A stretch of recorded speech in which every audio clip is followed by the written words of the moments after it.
officielle du CAPS Savoyard, marque déposée par le comité officiel délégué au CAPS du Grand-Duché de Savoie. Un peu d'histoire, le CAPS Savoyard, marque déposée, se jouait originellement à mort, en simple, c'est-à-dire en 1 contre 1, entre Savoyards. Dans le cadre de ce tournoi, nous allons ouvrir ce sport à toute personne et jouer seulement en 20 points. Le principe est simple et très proche du CAPS usuellement joué à Super-Héros, à quelques détails près qui sont les suivants.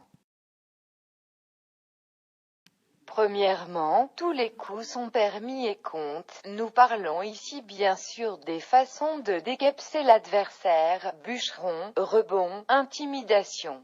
On doit bien évidemment se tenir en position de CAPS réglementaire. Comme pour le CAPS en simple, les points de contre se cumulent et ne s'annulent pas. Une règle importante du CAPS Savoyard, marque déposée, est que l'on n'a pas le droit de toucher sa CAPS sauf au moment de boire. Toute touche litigieuse compte comme une attaque en main de l'adversaire, ou, plus précisément, augmente d'un le compte s'il y avait déjà eu des attaques réussies. Cela donne donc la possibilité de tenter le coup du grizzly, après un échec de l'adversaire.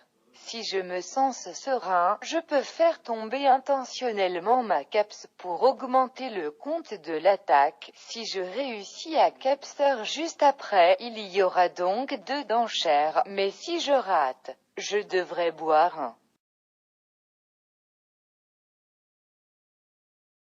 L'autre règle importante est aussi l'obligation de devoir se recapser avant de tenter le contre, sinon cela compte comme une faute et la gorgée et bu est comptabilisée sur le champ. La dernière règle fondamentale est que le premier à avoir bu 5, puis 10, 15, etc. gorgées doit inventer une nouvelle règle. Cela a été fait originellement pour rééquilibrer le jeu et redonner une chance, voire l'avantage, à celui qui perdait, mais étant donné que ce tournoi ne se finit pas à mort mais en vain. Même le deuxième joueur à atteindre 5 puis 10, etc. pourra inventer une nouvelle règle. Cette règle est complètement libre. Mais attention à bien définir dès le début tous les cas de litige et leur résolution. Voici quelques exemples typiques de règles les plus courantes. Obligation de jouer de la main faible. Obligation de jouer en regardant dans les yeux. Obligation de tirer en rebond. Bûcheron. Les tirs en rebond, bûcheron compte double. Obligation de tirer 2 ou plus CAPS en même temps. Obligation de tirer d'une certaine manière, jambes levées, langue tirée, œil fermé, etc.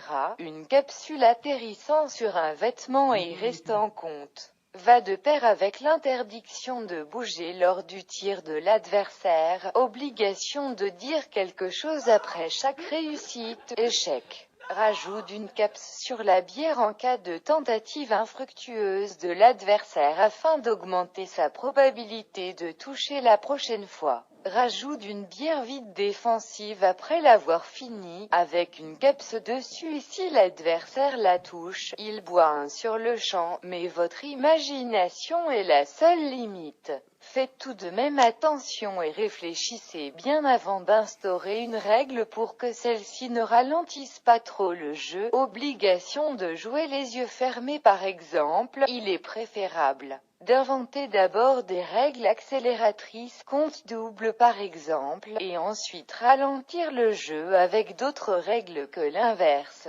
Adaptation en jeu en double, c'est relativement similaire, sauf que, comme en CAPS normal, les points de contre s'annulent et ne se cumulent pas, sauf en cas de règle inventée le contredisant.